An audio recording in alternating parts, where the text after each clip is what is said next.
नमस्ते, जय मे मित्रों। आजना चेप्टरनी अंदर આપણે માહિતી સંચારના અવરોધો દૂર કરવાના ઉપાયો ભણવાના છે। માહિતી સંચારના અવરોધો દૂર કરવાના ઉપાયો। બાળકો, માહિતી સંચાર એ માહિતીની આપલે કરવાની પ્રક્રિયાને આપણે માહિતી સંચાર કહીએ છીએ। તમારા ધંધાને સક્સેસફુલ બનાવવો હોય, પાવરફુલ બનાવવો હોય તો એમાં માહિતીની આપલે એ ચોક્કસ સમયસર અને સુયોગ્ય રીતે થવી જોઈએ, તો જ તમારો ધંધો અસરકારક બને છે। એ વ્યક્તિ બી વ્યક્તિને કોઈ માહિતી કહે, સામે બી વ્યક્તિ એને પ્રત્યુત્તર આપે છે, તો આ જે બંને વચ્ચે માહિતીની આપલે થઈ અને આપણે માહિતી સંચાર કહીએ છીએ। આ માહિતી સંચાર જેટલો પાવરફુલ, કાર્યક્ષમ અને અસરકારક હોય એટલા ધંધાની અંદર માહિતીની આપલે ઝડપથી થાય છે, અને જેટલી માહિતીની આપલે ઝડપથી થાય છે એટલો ધંધાની પ્રગતિ ખૂબ સારી અને વ્યવસ્થિત દિશામાં થાય છે। એટલે માહિતી સંચારના અવરોધો જે છે એ જેટલા ઓછા હોય એટલા આપણા માટે સારું કહેવાય છે। માહિતી સંચાર જેટલો અસરકારક, પાવરફુલ એટલું આપણા ધંધા માટે સારું, અને જેટલા એના અવરોધો ઓછા એટલું ધંધા માટે કાર્યક્ષમ કહેવાય છે। તો આજના ટોપિકમાં આપણે ભણવાનું છે કે આ અવરોધો જે છે એને દૂર કેવી રીતે કરવા, એના ઉપાયો આપણે સમજવાના છે। અવરોધોને દૂર કેવી રીતે કરવા એના ઉપાયો આજના લેક્ચરમાં આપણે ભણવાના છે। ક્લિયર? એ ભણીએ એના પહેલાં આપણે લાસ્ટ લેક્ચરમાં જે ભણ્યા હતા એનું થોડુંક રિવિઝન કરી લઈએ। બાળકો, અવરોધો દૂર કરવાના ઉપાયો સમજીએ એના પહેલાં આપણે લાસ્ટ લેક્ચરમાં ભણ્યા હતા એના અવરોધો શું કહેવાય એ ભણ્યા હતા। પહેલાં આપણે અવરોધો વિશે ભણી લઈએ અને પછી એના ઉપાયો પણ સમજીએ, એટલે કનેક્ટેડ પોઈન્ટ છે, અને લાસ્ટ લેક્ચરનું રિવિઝન પણ થઈ જાય અને કરંટ લેક્ચર, પ્રેઝન્ટ લેક્ચરનું આપણે નવેસરથી ચાલુ પણ થઈ જાય। ક્લિયર છે? તો દેખો શું કહે છે બાળકો, માહિતી સંચાર જે છે એની કાર્યક્ષમતાનો આધાર તેની સાથે સંકળાયેલા અધિકારીઓ અને કર્મચારીઓની બુદ્ધિશક્તિ અને નિષ્ઠા પર રહેલો છે। જે માહિતી સંચાર થાય છે એની અસરકારકતા, પાવરફુલતા, એની કાર્યક્ષમતા, એનો આધાર શેના પર રહેલો છે? જેની સાથે જોડાયેલા કર્મચારીઓ છે એની કાર્યશક્તિ, બુદ્ધિશક્તિ અને એની કાર્યક્ષમતા તથા નિષ્ઠા પર રહેલો છે। એટલે માહિતી સંચારની અસરકારકતાનો આધાર તેની સાથે જોડાયેલા અધિકારીઓ છે એની બુદ્ધિશક્તિ, નિષ્ઠા અને કાર્યશક્તિ સાથે સંકળાયેલો છે। એટલે કે તમારી પાસે જે જોડાયેલા કર્મચારીઓ કાર્યક્ષમ છે, બુદ્ધિશાળી છે, નિષ્ઠાવાન છે, તો તમારા ત્યાં માહિતીની આપલે ઝડપથી અને અસરકારક થાય છે। એટલે કે માહિતી સંચાર તમારો જો પાવરફુલ હોય તો તમારા ધંધાની અંદર ખૂબ જ સારામાં સારું એની માહિતીની આપલે થવાથી તમારા ધંધામાં ખૂબ સારામાં સારું તમે વળતર મેળવી શકો છો। પરંતુ આપણે બધા જાણીએ છીએ કે માનવી એ એક માનવી બીજા વ્યક્તિને જ્યારે માહિતી કહે છે અને બીજો એનો જવાબ આપે એટલે આ માહિતી સંચાર થયો। એટલે માહિતી સંચાર એ માનવીના સ્વભાવગત બાબત છે। કેવી બાબત છે? માનવીના સ્વભાવગત બાબત છે, અને માનવીના સ્વભાવગત બાબત હોવાને કારણે એમાં માનવીને લગતી મર્યાદાઓ રહેલી હોય। કઈ મર્યાદા રહેલી હોય? માનવીને લગતી, જેવી કે લાગણીમાં વહી જાય, ભૂલો, અમુક પ્રકારની ભૂલો કરી બેસે, અનુમાનો, અમુક પ્રકારના અનુમાન લગાવે, અસમજ, અમુક પ્રકારની અસમજ કરે, અવિશ્વાસ, એને કોઈ વિશ્વાસ ના હોય, ડર, બીક લાગતી હોય, વગેરે જેવા અવરોધો બને છે। આવા જે પ્રોબ્લેમ જે છે માહિતી સંચારના એ બધા એના અવરોધો કહેવાય છે। આ અવરોધો દૂર કરવા કેવી રીતે થાય તો એ આપણે આજે ભણવાનું છે। પણ અવરોધો કયા કયા છે એ આપણે લાસ્ટ લેક્ચરમાં ભણી ચૂક્યા છીએ, એનું એક વખત રિવાઇઝ કરી લઈએ કે આ બધા અવરોધો છે, અને પછી એને દૂર કરવાના ઉપાયો આજે આપણે ભણવાના છે। તો આ જે અવિશ્વાસ, ડર, અસમજ, અનુમાનો, લાગણીઓ, ભૂલો, આ બધા એના શું છે? અવરોધો છે। ઘણી વખત વ્યક્તિ લાગણીમાં, આવેશમાં ઘણું બધું કરી નાખે, તો એ બધા એના અવરોધો છે। જો અવરોધોમાં પહેલું છે સ્પષ્ટ આયોજનનો અભાવ. પ્રથમ અવરોધ કયો છે? સ્પષ્ટ આયોજનનો અભાવ. એટલે કે ચોક્કસ સ્પષ્ટ આયોજન ના હોય તો માહિતી સંચાર અસરકારક થતો નથી. તો સ્પષ્ટ આયોજનનો અભાવ શું કહે છે કે તમે જે માહિતી મોકલો છો એના પહેલાં માહિતીને એક ક્રમબદ્ધ ગોઠવવી જોઈએ. જે તમે માહિતી મોકલો છો એને તમારે ક્રમબદ્ધ ગોઠવવી જોઈએ. એમાં ક્રમ સિક્વન્સ મેળવવો જોઈએ કે કોને તમારે માહિતી મોકલવાની છે, કયા ક્રમમાં મોકલવાની છે, એનું એક ચોક્કસ પ્લાનિંગ કરવામાં આવે. જો આ માહિતીને મોકલવા માટેના ક્રમનું જો યોગ્ય આયોજન કરવામાં ન આવે, પ્લાનિંગ કરવામાં ન આવે, તો માહિતી આપનાર એ ચોક્કસ પ્લાનિંગ કર્યા વગર જો માહિતી આપે તો એ વ્યક્તિ માહિતીને અયોગ્ય આપે છે, અસ્પષ્ટ આપે છે અને અધૂરી આપે છે. એટલે એ વ્યક્તિ બીને કોઈ માહિતી કહે છે એ સમજ્યા વગર, વિચાર્યા વગર જ્યારે કોઈ માહિતી આપે તો એને જે માહિતી આપી એ અયોગ્ય, અધૂરી અને અસ્પષ્ટ હોય છે. અને જ્યારે આવી માહિતી અહીંયા ગઈ એ અયોગ્ય, અધૂરી અને અસ્પષ્ટ જાય તો એનો જે જવાબ આવે છે એ પણ સામે અયોગ્ય, અધૂરો અને અસ્પષ્ટ આવે છે. એટલે આ જે માહિતીની આપણે થઈ એ અધૂરી થઈ તો આને કહેવાય મિસકોમ્યુનિકેશન. શું કહેવાય? મિસકોમ્યુનિકેશન. કારણ કે ખોટી માહિતી જઈ તો એનો સામે જવાબ પણ ખોટો આવે છે. એટલે સામે અહીંયાથી અહીંયા જે માહિતી જાય એ જ્યારે ખોટી જાય છે તો સામે એનો પ્રત્યુત્તર પણ ખોટો આવે છે. એટલે આયોજનનો અભાવ હોય તો પણ ચોક્કસ માહિતી સંચાર થતો નથી. બીજું આવે ભાષાંતરની ભૂલો. તો બાળકો, ભાષાંતરની ભૂલો શું કહેવા માગે છે કે જ્યારે આપણે માહિતી સંચાર કરીએ છીએ, માહિતીની આપ-લે કરીએ છીએ ત્યારે આપણે બધાને ખબર છે કે ઉચ્ચ સપાટી મધ્યની માહિતી મોકલે, મધ્ય નિમ્નને મોકલે, કામ કરી એનો અહેવાલ નિમ્ન મધ્યને આપે અને મધ્ય ઉચ્ચને આપે. તો જ્યારે ઉચ્ચ સપાટી મધ્યને માહિતી આપે છે એ માહિતી ઘણી વખત પ્રાદેશિક ભાષામાં ના પણ હોય. એટલે કે એવી માહિતી ઘણી વખત આપણી મૂળભૂત ભાષામાં નથી પણ હોતી. એવી માહિતી ઘણી વખત આપણી મૂળભૂત ભાષા સિવાય અન્ય ભાષામાં પણ હોય છે. રાઈટ? જ્યારે ઉચ્ચ સપાટી મધ્યને કોઈ માહિતી આપે છે ત્યારે જરૂરી નથી કે આપણી પ્રાદેશિક ભાષામાં હોય. એ માની લો કે હાયર ઇંગ્લિશ લેંગ્વેજમાં આપી હોય, ઉચ્ચ સપાટી મધ્યને કોઈ માહિતી આપે હાયર ઇંગ્લિશ લેંગ્વેજમાં હોય તો એ મધ્ય સપાટી એને ઝડપથી સમજી શકતી નથી. અને માની લો કે એને ભાષાંતર કરી અને જે માહિતી એને ઉચ્ચથી મધ્ય પાસે આવી અને એનું ભાષાંતર કર્યું અને ભાષાંતરમાં કોઈ ભૂલ કરી કે કોઈ ખોટું ભાષાંતર કરી નાખ્યું તો એનાથી એનું અર્થઘટન ખોટું થાય છે. અને ખોટું અર્થઘટન મધ્યથી નિમ્ન પાસે જાય તો એનો જવાબ પણ ખોટો આવે છે. એ, બી અને સી. એ બીને કીધું, બી એ સીને કીધું, પણ અહીંયાથી અર્થઘટન ખોટું થયું તો એનો જે માહિતી ગઈ એ ખોટી ગઈ અને ખોટી માહિતી ગઈ તો એનો પ્રત્યુત્તર પણ ખોટો આવે છે. તો શું કહે છે?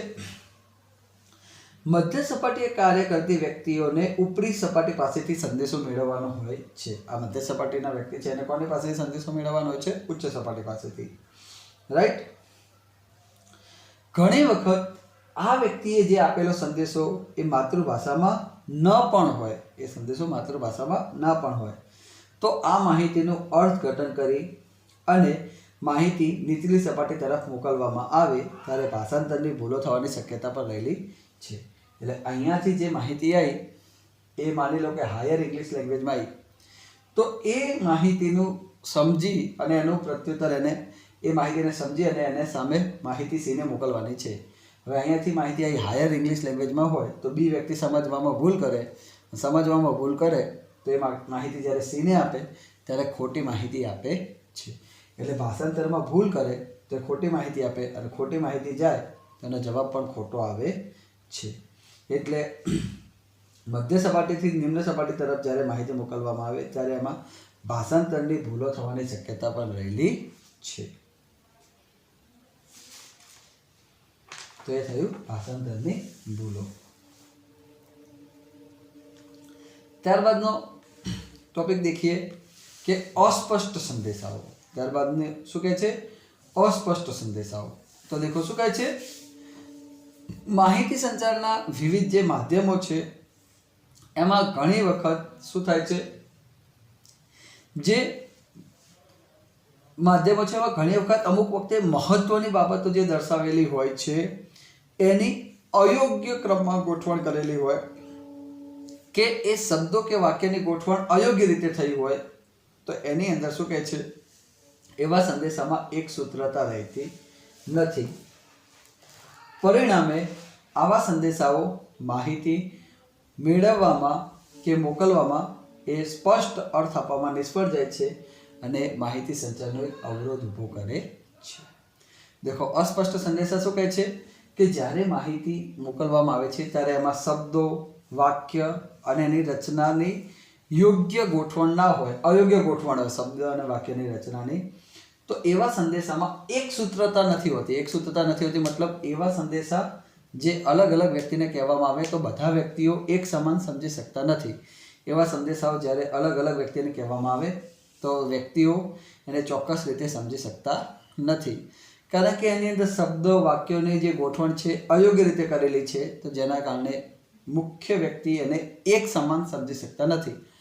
હું એમ કહું કે બધાએ 9 વાગ્યા સુધીમાં આટલું કામ પતાવી દેવું, તો 9 સવારના કે સાંજના કેટલું કામ પતાવવું એ બધા અલગ અલગ સમજે.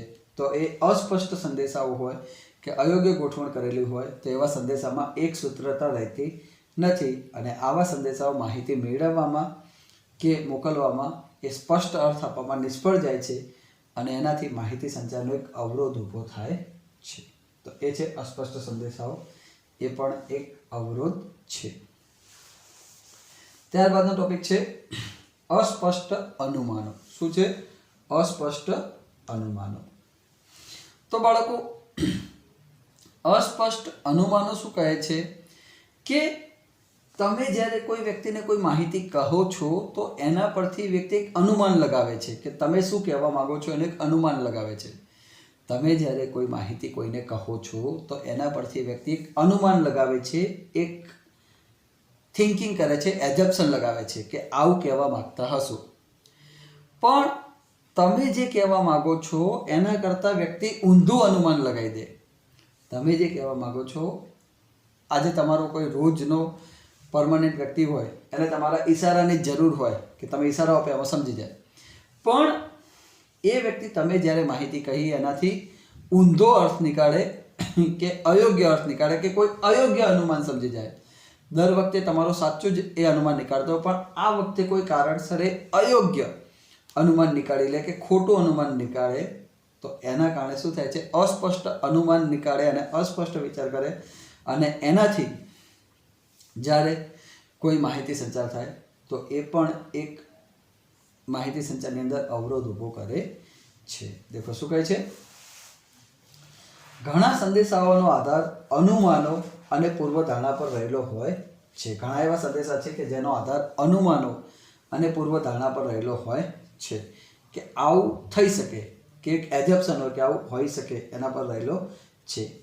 આ અનુમાનો અને પૂર્વધારણા જો સ્પષ્ટ કર્યા વગર કોઈ સંદેશા મોકલવામાં આવે કે મેળવવામાં આવે ત્યારે સંદેશાનો અર્થ અને મહત્વ બદલાઈ જવાની પણ શક્યતા રહેલી છે.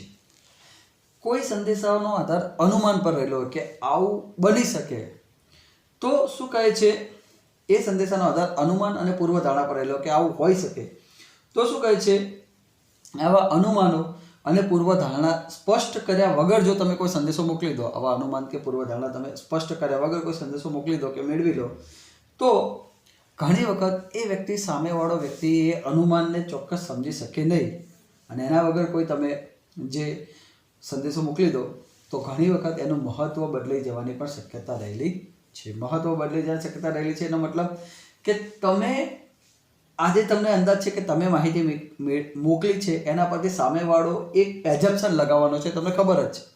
તમે જે માહિતી મોકલી એના પરથી સામેવાળો અનુમાન લગાવવાનો છે, તમને ખબર જ છે. તો એ અનુમાન સ્પષ્ટ કરી દો કે તારે આ જ સમજવાનું છે, કારણ કે તમે સ્પષ્ટ નહીં કરો તો ઘણી વખત તમે કહેવા માગો એક્સ અને અનુમાન લગાવી દે વાય તો ખોટું પડે. એના કરતાં તમારું એનું અનુમાન તમે ફિક્સ જ કરી દો કે હું આવું એક્સ જ કહેવા માગું ને તારે એક્સ જ સમજવાનું. તો શું થાય, આવું અનુમાન સ્પષ્ટ કર્યા વગર કોઈ માહિતી મોકલી કે મેળવી તો ઘણી વખત સંદેશાનું મહત્વ જ બદલાઈ જાય. તમે કહેવા માગો એક્સ અને સમજી જાય વાય તો મહત્વ બદલાઈ જાય છે. એટલે અનુમાન સ્પષ્ટ કરી અને જ્યારે કોઈ માહિતી મોકલવામાં કે મેળવવામાં આવે તો જ એ ચોક્કસ અર્થ ઉપજાવે છે. જો અનુમાનો સ્પષ્ટ ના કરો તો માહિતીનું મહત્વ પણ બદલાઈ જવાની શક્યતા રહેલી છે. પછી આ છે પાંચમું, યોગ્ય સમયનો અભાવ. યોગ્ય સમયનો અભાવ શું કહે છે કે ઘણી વખતે તમારે જે માહિતી, જે નિર્ણય લેવાના હોય છે એ ચોક્કસ માહિતીને સમજી એને મગજમાં ઉતારી અને એના આધારે નિર્ણય લેવાના હોય છે. માહિતીને સમજી મગજમાં ઉતારી એના આધારે નિર્ણય લેવાના હોય છે અને એના ઉપરથી એ નિર્ણય લીધા, એ નિર્ણય જે આવ્યો એને અમલમાં મૂકવાનો હોય છે. ઘણી વખત એવું થાય કે તમને માહિતીને સમજી મગજમાં ઉતારી અને એને અમલમાં મૂકવાનો જે સમય મળવો જોઈએ એટલો પૂરતો મળે જ નહીં. તો યોગ્ય સમય ના મળે તો પણ એ માહિતી સંચારનો મહત્વ રહેતો નથી. જેમ કે હું તમને એવું કહેવા માગું કે તમારે કાલથી મધ્યપ્રદેશમાં ડ્યુટી જોઈન કરવાની છે. આજે રાતના કીધું કે કાલથી તમારે પહોંચી જવાનું, એટેન્ડ કરી નાખવાની. તો હવે અહીંયાથી બધો સામાન પેક કરો, બધું રેડી કરો, ત્યાં જાઓ, ત્યાં જઈને ડ્યુટી એટેન્ડ કરવાની. બધું રમતનો ખેલ નથી, તો એ કંઈ રાતોરાત ન થઈ જાય. તો શું કહે છે, ઘણી વખત માહિતીને મેળવી એને સમજી અને પછી અમલમાં મૂકવા માટે ઘણો સમય લાગતો હોય.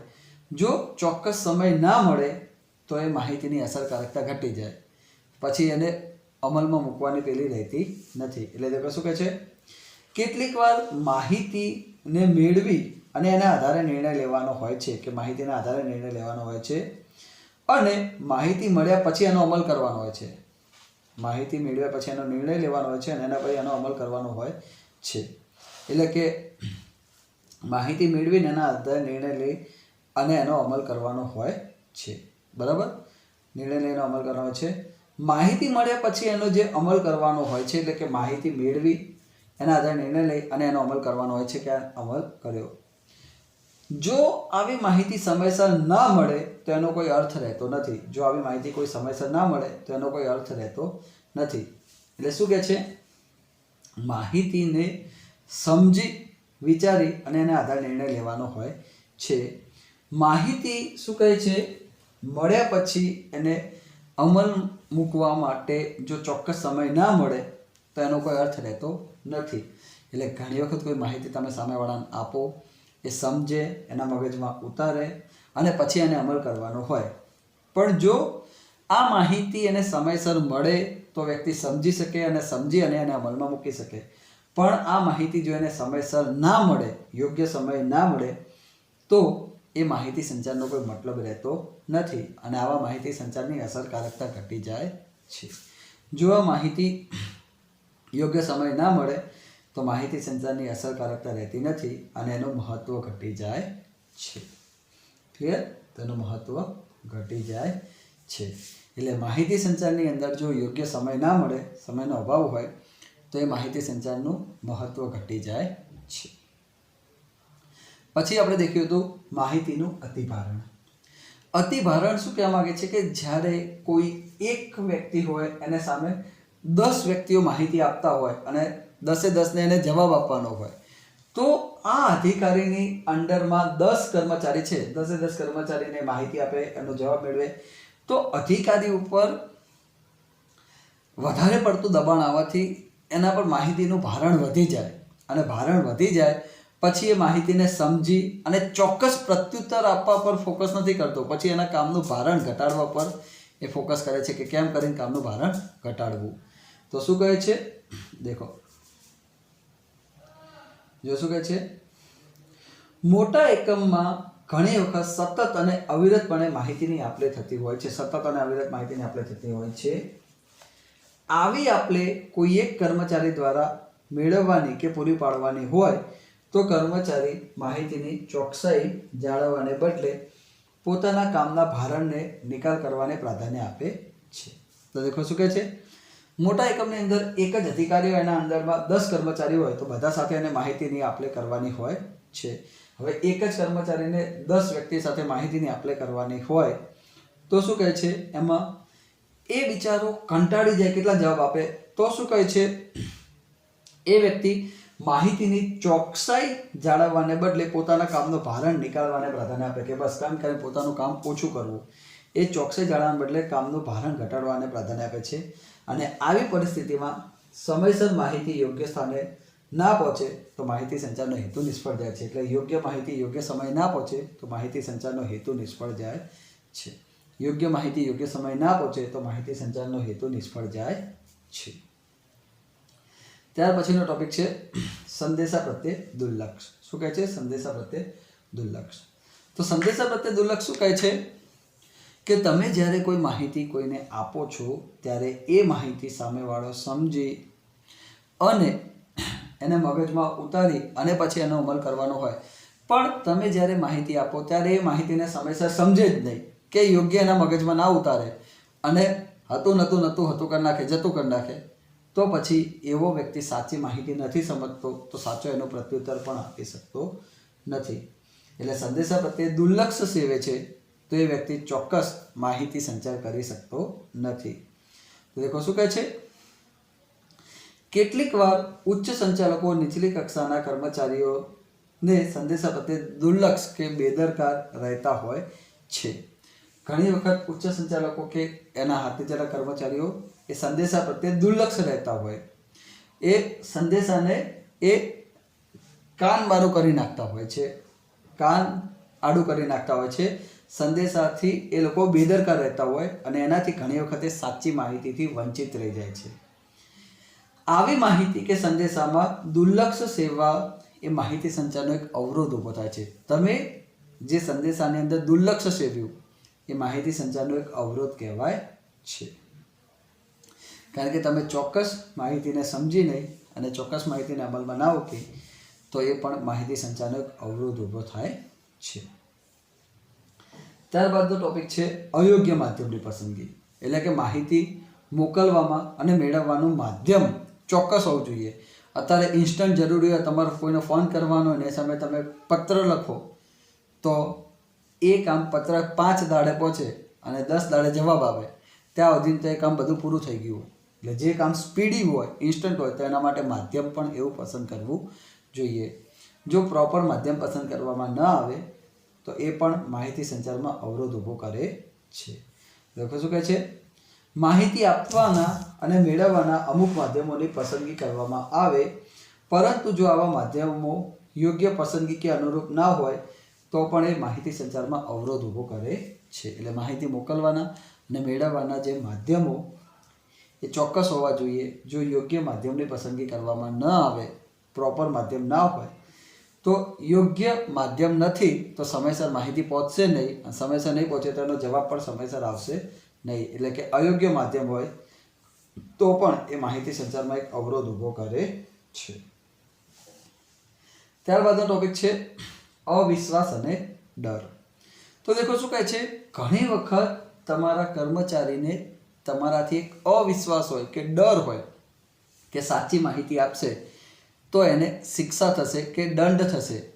કારણ કે એને ભૂતકાળમાં આવી કોઈ સાચી માહિતી આપી હોય અને એ સમયે તમે એને શિક્ષા કરી હોય કે દંડ કર્યો હોય તો એનાથી એ વ્યક્તિ ગભરાય છે અને એનાથી એને એક બીક લાગે છે. એટલે હાથે કરીને જાણી જોઈને સાચી માહિતીમાં ફેરફાર કરે છે અને માહિતી છુપાવવાનો પ્રયત્ન કરે છે. અને એ પણ એક અવરોધ છે. કારણ કે વ્યક્તિને એક ડર છે કે જો એ સાચી માહિતી આપશે તો એને શિક્ષા થશે, એને દંડ થશે. એટલે હાથે કરીને માહિતી છુપાઈ દે કે ખોટી આપી દે. તો એને હાથે કરીને માહિતી ડરના કારણે છુપાઈ કે ખોટી આપી તો ખોટી માહિતી ગઈ, એનો જવાબ પણ ખોટો આવ્યો તો માહિતીની આપણે કેવી થઈ? ખોટી. તો એ પણ એક માહિતી સંચારનો અવરોધ છે. તો દેખો શું કહે છે, જ્યારે વ્યવસ્થા તંત્રમાં અવિશ્વાસ અને ડરનું વાતાવરણ હોય ત્યારે દરેક સંદેશાને શંકાની દ્રષ્ટિથી જોવામાં આવે. અને એક બીક હોય, સાલું હું આવું કરીશ તો મને આવું થશે, તો હું આવું કરીશ તો મને આવી સજા થશે. તો શું કહે છે, એ વખતે દરેક સંદેશાઓને શંકાની દ્રષ્ટિથી જોવામાં આવે છે. શું કહે છે, જો સાચી માહિતી અધિકારીને આપવામાં આવશે તો એને શિક્ષા કે દંડ થશે એવા ડરથી જાણી જોઈને માહિતીમાં ફેરફાર કરવામાં આવે. એને બીક હોય કે હું સાચી માહિતી આપીશ ને તો મને કોઈ શિક્ષા થશે કે દંડ થશે કે મને કોઈ એના પરથી કોઈ માઠું પરિણામ ભોગવવું પડશે, એટલે એના કારણે હાથે કરીને જાણી જોઈને માહિતીમાં ડરી અને ફેરફાર કરી અને છુપાવે છે ને માહિતી સંતાડે છે. કારણ કે એને ખબર છે કે ભૂતકાળમાં એને જ્યારે આવી સાચી માહિતી આપી હતી તો એના માઠા પરિણામો એને સજા રૂપે ભોગવ્યા હતા. એટલે આ અનુમાનોને ધ્યાનમાં લઈ અને જાણી જોઈને સાચી માહિતી છુપાવે છે. તો એ પણ અવિશ્વાસ અને ડર એ પણ માહિતી સંચારનો એક અવરોધ છે. તો આટલા એના આપણે અવરોધો દેખ્યા. હવે આપણો ટોપિક આગળ વધારીએ કે આ અવરોધોને દૂર કરવા હોય તો એના ઉપાયો કયા. જે અવરોધો તો આપણે દેખી લીધા, હવે અવરોધોને દૂર કરવા છે. એ અવરોધોને આપણા ધંધામાંથી દૂર કરવા છે તો એના ઉપાય કયા કયા આવશે. તો દેખો, માહિતી સંચારના અવરોધો દૂર કરવાના ઉપાયો એ આપણે દેખીએ. તો દેખો, પહેલું શું કહે છે એની અંદર, જો ફર્સ્ટ પોઈન્ટ, માહિતી અવરોધાય નહીં એ રીતે વ્યવસ્થા તંત્રના માળખાને અનુરૂપ માહિતી સંચારનું તંત્ર ગોઠવવું જોઈએ. માહિતી અવરોધાય નહીં એટલે ફંટાઈ ના જાય એ મુજબનું વ્યવસ્થા તંત્રના માળખાને અનુરૂપ માહિતી સંચારનું તંત્ર ગોઠવવું જોઈએ. મતલબ કે જેટલા તમારા કર્મચારીઓ છે એ કર્મચારીઓની લિમિટ કે કર્મચારીઓની વ્યવસ્થા તંત્રની જે આપણી લેન્થ છે, લંબાઈ છે, એને અનુરૂપ માહિતી સંચારની આપણી વ્યવસ્થા હોવી જોઈએ. મતલબ કે આપણા 4 કર્મચારીઓ છે તો ચારે અનુરૂપ માહિતી મળી રહે અને અવરોધાયા વગર મળી રહે એવું તંત્ર ગોઠવવું જોઈએ. એની પ્રથમ કન્ડિશન છે. આપણે બધા જાણીએ છીએ કે નાનપણમાં આપણે ટેલિફોન રમત રમતા. એ વ્યક્તિ બીને કે, બી વ્યક્તિ સીને કે, સી વ્યક્તિ ડીને કે, ડી વ્યક્તિ એના હાથ નીચે કોઈ ઈ હોય એને કે. હવે ઘણા બધા વ્યક્તિઓ હોય તો અહીંયાથી અહીંયા જતા માહિતી અવરોધાઈ જાય. આને 100% માહિતી કીધી હોય, અહીંયા જાય ત્યાં સુધી 90% થઈ જાય, અહીંયા જાય ત્યાં સુધી 75 થઈ જાય, અહીંયા આવે ત્યાં તો 60% જ આવે. એટલે આ માહિતી જેમ જેમ આગળ જતી જાય એમ અમુક સમજે, ના સમજે, અમુક એની અંદર પોતાનું નાખી દે. એટલે જ્યારે અહીંયા ફાઇનલ એક વ્યક્તિ તરફ આવે માહિતી, એક્સ વ્યક્તિ તરફ, ત્યારે તો માહિતી કંઈક આખી બદલાઈ જ ગઈ હોય, 0%. ખ્યાલ આવે? તો શું કહે છે, આ આખી માહિતી અવરોધાઈ ગઈ. તો આવું હોવું જોઈએ નહીં. આવી અવરોધાય એવું હોવું જોઈએ નહીં. તો માહિતી સંચાર કેવો હોવો જોઈએ? અવરોધાય ને એવો હોય તો કેવો હોવો જોઈએ? તો દેખો શું કહે છે, વ્યવસ્થા તંત્રના માળખાને અનુરૂપ એવો માહિતી સંચારનું તંત્ર ગોઠવવું જોઈએ. આપણું માળખું નાનું તો માહિતી સંચાર નાનો, એ બી અને સી. એ બી ને કીધું, બી સી ને કીધું, જવાબ આવ્યો સી થી બી પાય, બી થી એ પાય. માળખું નાનું તો માહિતી સંચાર હોવો જોઈએ. માળખું મોટું, એ એના હાથ નીચે, એના હાથ નીચે, તો માહિતી સંચાર ઇન્ડિવિડ્યુઅલ કરી નાખો. આ આટલામાં થશે, આટલામાં થશે, આ વ્યક્તિ આ બંનેને માહિતી કહેશે. રાઈટ? તો માહિતી સંચાર માળખાને અનુરૂપ માહિતી સંચારનું તંત્ર ગોઠવવું જોઈએ. એટલે કે માહિતી અવરોધાય નહીં એ મુજબ માહિતી વ્યવસ્થા તંત્રના માળખાને અનુરૂપ માહિતી સંચારનું તંત્ર ગોઠવવું જોઈએ. માહિતી ફંટાઈ ના જાય, અવરોધાય નહીં એ મુજબ એનું તંત્ર ગોઠવવું જોઈએ. પ્રથમ પોઈન્ટ. પછી શું કહે છે બીજું, માહિતી આપનાર જે માહિતી આપે છે તે સ્પષ્ટ હોવી જોઈએ જેથી માહિતી મેળવનાર સારી રીતે તેને સમજી શકે. એટલે જે વ્યક્તિ માહિતી આપે છે એ વ્યક્તિ સામેવાળાને સ્પષ્ટ, સુયોગ્ય અને યોગ્ય માહિતી આપે જેથી સામેવાળો એને સારી રીતે સમજી શકે કે શું કહેવા માંગે છે. જો માહિતી આપનાર વ્યક્તિ એને ચોક્કસ, સ્પષ્ટ અને યોગ્ય માહિતી નહીં આપે તો માહિતી મેળવનાર એ સાચી, સુયોગ્ય માહિતી મેળવી શકતો નથી. એટલે માહિતી આપનાર જે માહિતી આપે સ્પષ્ટ હોવી જોઈએ, એનો ચોક્કસ અર્થ નીકળવો જોઈએ. હું એમ કહી દઉં કે સવારના 9 વાગ્યા સુધી તમારે દરેક વ્યક્તિએ 100 એકમનું ઉત્પાદન કરેલું જોઈશે. તો આ માહિતી શું થઈ ગઈ? સ્પષ્ટ થઈ ગઈ કે જેથી માહિતી મેળવનાર સારી રીતે સમજી શકે કે શું કહેવા માંગે છે. માહિતી દ્વિઅર્થી હોય કે અસ્પષ્ટ હોય કે અયોગ્ય હોય તો સામેવાળો એ જલ્દીથી એને કેચઅપ કરી શકતો નથી. અને જો યોગ્ય દિશામાં કેચઅપ ના કરી શકે તો પછી માહિતી સંચારનો અવરોધ ઊભો થાય છે. કારણ કે એનો અયોગ્ય મતલબ નીકળે છે, અને અયોગ્ય મતલબ નીકળે તો એવી માહિતી સંચાર ચોક્કસ આપણે કરી શકતો નથી. રાઈટ? ત્યારબાદ શું કહે છે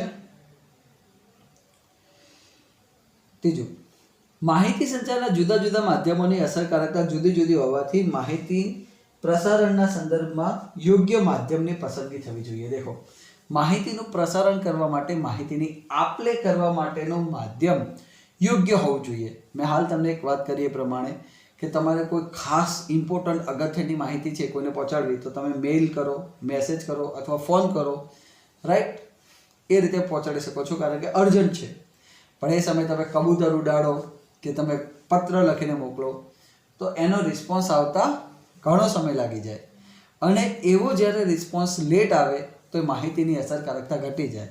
કારણ કે જેનું ક્વિક ડિસિઝન લેવાનું છે, ક્વિક નિર્ણય લેવાનો છે, તો એનું માહિતી સંચાર ઝડપી થવો જોઈએ. પણ ક્વિક ડિસિઝન સામે જો માહિતી સંચાર ઝડપી ના થાય તો પછી એની અસરકારકતા ઘટી જાય છે. એટલે માહિતી સંચારના જે માધ્યમો અલગ અલગ છે, એટલે એના પ્રસારણના માધ્યમોની અસરકારકતા અલગ અલગ હોવાથી એના માટે ચોક્કસ યોગ્ય માધ્યમ પસંદ કરવું જોઈએ. અને યોગ્ય માધ્યમ પસંદ થાય તો એની માહિતી સંચારની અસરકારકતા પણ પાવરફુલ થાય છે. એટલે માહિતીના સંદર્ભમાં શું કહે છે? માધ્યમ યોગ્ય પસંદ થવું જોઈએ, તો એ માહિતી સંચારની અંદર એક અસરકારકતા પૂરી પાડે છે. યોગ્ય માધ્યમ પસંદ થાય તો માહિતી સંચારની અસરકારકતા પૂરી પાડે છે.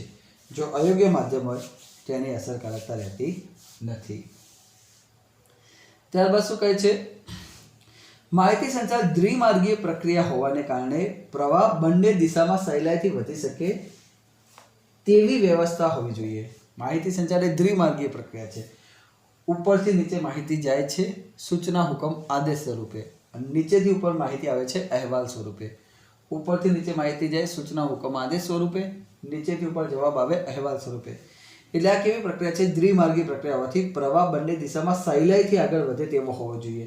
એટલે ઉપરથી નીચે માહિતી ઝડપી જાય અને નીચેથી ઉપર જવાબ પણ ઝડપી આવે, બંને દિશામાં ઝડપી પ્રવાહ થાય એવું આગળ વધે એવું હોવું જોઈએ. આ દ્વિમાર્ગી પ્રક્રિયા છે, એટલે બંને દિશામાં ઝડપી પ્રવાહ આગળ વધે એવું હોવું જોઈએ. રાઈટ? પછી પાછું શું કહે છે? માહિતી સંચારમાં બંને પક્ષો વચ્ચે પરસ્પર શ્રદ્ધા અને સહકારની ભાવના આવશ્યક છે. બંનેને એકબીજા પર વિશ્વાસ હોવો જોઈએ, સહકાર હોવો જોઈએ, શ્રદ્ધા હોવી જોઈએ કે એકબીજાનું કામ કરશે એવી ભાવના હોવી જોઈએ. એ ખૂબ જ મહત્વનું છે. જો એકબીજા પર સહકાર હોય, વિશ્વાસ હોય, શ્રદ્ધા હોય તો એકબીજાને માન આપે છે અને એકબીજાનું કામ થાય છે. જો શ્રદ્ધા હોય તો, વિશ્વાસ હોય તો, અને વિશ્વાસ ના હોય તો કામ થતું નથી. એટલે કે શ્રદ્ધા અને સહકારની ભાવના એ ખૂબ જ જરૂરી છે. માહિતી સંચારમાં શ્રદ્ધા અને સહકારની ભાવના આવશ્યક છે. પછી શું કહે છે? માહિતી પહોંચાડવાના વિવિધ સ્થાનો વચ્ચે માહિતીની વહન રેખા બને એટલી ટૂંકી હોવી જોઈએ, કારણ કે માહિતીનો પ્રવાહ અટકી ન જાય અથવા માહિતીના પ્રસારણમાં વિલંબ ન થાય. એટલે કે માહિતી મોકલવામાં અને મેળવવાનો જે પ્રવાહ છે એની રેખા બને એટલી ટૂંકી હોવી જોઈએ. કારણ કે જો આ રેખા મોટી થઈ જાય તો પછી માહિતી અવરોધાઈ જાય, ફંટાઈ જાય. એટલે કે માહિતી મોકલવાની અને મેળવવાની જે રેખા છે બને એટલી ટૂંકી હોવી જોઈએ, તો એ માહિતી સતત યોગ્ય સમયે જાય અને યોગ્ય એનો જવાબ આવે. એટલે બને એટલી આ રેખા કેવી હોવી જોઈએ? ટૂંકી હોવી જોઈએ. કારણ કે જો રેખા લાંબી હોય તો એનો પ્રવાહ પ્રસારણમાં વિલંબ થાય છે. એટલે A, B, C, D, E, F અને Z સુધી હોય, અહીંયા તો આખી એના પ્રસારણમાં વિલંબ થઈ જાય છે અને એનાથી ચોક્કસ એનો મતલબ નીકળતો નથી. એટલે આ જે છે માહિતી પ્રસારણની વહન રેખા બને એટલી ટૂંકી હોય તો જ એ પ્રવાહ સતત આગળ વધે છે અને એમાં અટકાયત આવતી નથી અને એમાં વિલંબ થતો નથી. એટલે આ રેખા બને એટલી ટૂંકી હોવી જોઈએ. રાઈટ? પછી શું કહે છે? માહિતી સંચાર વ્યવસ્થા ઝડપી હોવી જોઈએ. ઝડપી એટલે ઇન્સ્ટન્ટ એનો સંચાર થવો જોઈએ. એક માહિતી મોકલી, સામે જવાબ આવ્યો, મોકલી, જવાબ આવ્યો. તો આ વ્યવસ્થા બને એટલી ઝડપી હોવી જોઈએ. પછી શું કહે છે? માહિતી સંચારની પ્રવૃત્તિ હેતુલક્ષી હોવી જોઈએ. હેતુલક્ષી એટલે કે તમે કોઈ ચોક્કસ હેતુ માટે માહિતી આપી, સામે એનો જવાબ આવ્યો. તમે કોઈ ખાસ હેતુ માટે માહિતી આપી, સામેનો જવાબ આવ્યો, એટલે હેતુલક્ષી માહિતી સંચાર હોવો જોઈએ. ખાસ પ્રકારના હેતુ માટેનો માહિતી સંચાર હોવો જોઈએ. મતલબ કે હેતુલક્ષી ઇન ધ સેન્સ કે તમારો માહિતી સંચાર એ ચોક્કસ પ્રકારના હેતુને અનુરૂપ હોવો જોઈએ. પછી તમે કહેવા માંગો કંઈ એક્સ અને સામેવાળો સમજે કંઈ વાય એવું ના હોવું જોઈએ. હેતુને અનુરૂપ મતલબ કે શું કહે છે કે તમારો માહિતી સંચાર એ પ્રોપર હેતુને અનુલક્ષીને હોવો જોઈએ. મતલબ કે અયોગ્ય કે ખોટી વાતચીત ના હોવી જોઈએ, ખાલી બોલમ બોલી ના હોવી જોઈએ. એ માહિતી સંચાર હેતુને અનુરૂપ હોવો જોઈએ. એટલે કે એ પ્રોપર હેતુ માટે જ માહિતીની આપલે થવી જોઈએ, હેતુ સિવાયની બીજી કોઈ માહિતીની આપલે થવી જોઈએ નહીં. અને આ વ્યવસ્થા બને એટલી ઝડપી હોવી જોઈએ, કારણ કે તમે માહિતી આપો, સામે જવાબ આવ્યો, માહિતી આપી, સામે જવાબ આવ્યો, તો જેટલી ઝડપી હોય એટલો માહિતી સંચાર પાવરફુલ થાય. એટલે માહિતી સંચારની વ્યવસ્થા બને એટલી ઝડપી હોવી જોઈએ અને હેતુલક્ષી હોવી જોઈએ, એટલે ચોક્કસ હેતુને અનુરૂપ હોવી જોઈએ, તો એની અસરકારકતા રહે છે. પછી શું કહે છે 9મું, બિનજરૂરી માહિતીનું પ્રસારણ માહિતી સંચારના માધ્યમો ઉપર ભારણ વધારે છે. એટલે બિનજરૂરી અયોગ્ય ખોટી માહિતીનું પ્રસારણ થાય તો એ માહિતી ઉપર એક ભારણ વધારે છે, કારણ કે ખોટી માહિતીને આપણે થાય તો ભારણ વધારે છે. તેથી યોગ્ય પ્રસારણ જ હોવું જોઈએ, યોગ્ય અને સમયસર કમ્પ્લીટ ચોક્કસ પ્રસારણ જ હોવું જોઈએ. બિનજરૂરી અયોગ્ય કે ખોટું પ્રસારણ હોવું જોઈએ નહીં, કારણ કે ભારણ વધારે છે. એટલે બિનજરૂરી પ્રસારણ એ ભારણ વધારે છે એવું ના હોવું જોઈએ, યોગ્ય પ્રસારણ હોવું જોઈએ, તો જ એ અસરકારકતા આપી શકે છે. બિનજરૂરી પ્રસારણ હોવું જોઈએ નહીં. પછી શું કહે છે, માહિતી સંચાર વ્યવસ્થાનું સમયાંતરે મૂલ્યાંકન થવું જોઈએ, જેથી બદલાતા જતા સમય સંજોગોને અનુરૂપ વ્યવસ્થામાં સાધનોમાં ફેરફાર કરી શકાય. એટલે સમયસર એમાં મૂલ્યાંકન થવું જોઈએ કે આ માહિતી બરાબર ગઈ અને જવાબ આવ્યો, બરાબર ગઈ, જવાબ આવ્યો. સમય એનું મૂલ્યાંકન કરવું જોઈએ, જેથી અહીંયા શું કહે છે એને અનુરૂપ વ્યવસ્થાને સંસાધનોમાં ફેરફાર કરી શકાય. જો એમાં તમને લાગતું હોય કે આ અવરોધ આવી ગયા કે આની અંદર કોઈ ખોટું આવી ગયું, તો એને દૂર કરવા માટે એનું સમય મૂલ્યાંકન કરતું રહેવું જોઈએ, કે જેથી એની અંદર શું કહે છે અનુરૂપ એની અંદર ફેરફાર કરી અને જરૂરી બદલાવ લાવી શકાય. એટલે સમયાંતરે એના પર મૂલ્યાંકન થવું જોઈએ.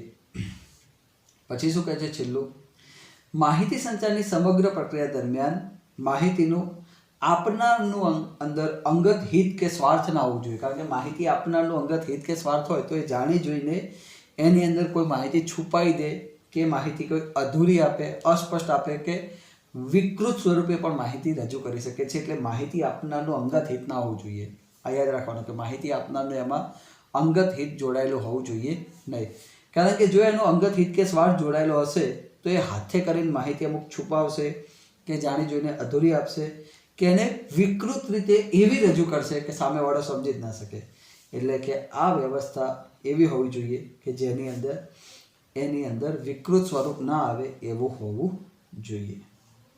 તો આટલા એના અવરોધો છે. ક્લિયર છે? તો આજે આપણે આટલું રાખીએ છીએ. નેક્સ્ટ લેક્ચરમાં આપણે ટોપિક ચેપ્ટર પૂરું થઈ ગયું. નેક્સ્ટ લેક્ચરમાં નવા ટોપિક સાથે, નવા ચેપ્ટર સાથે આગળ વધીશું. આજે આટલું રાખીએ છીએ. ગુડ બાય, જય અંબે.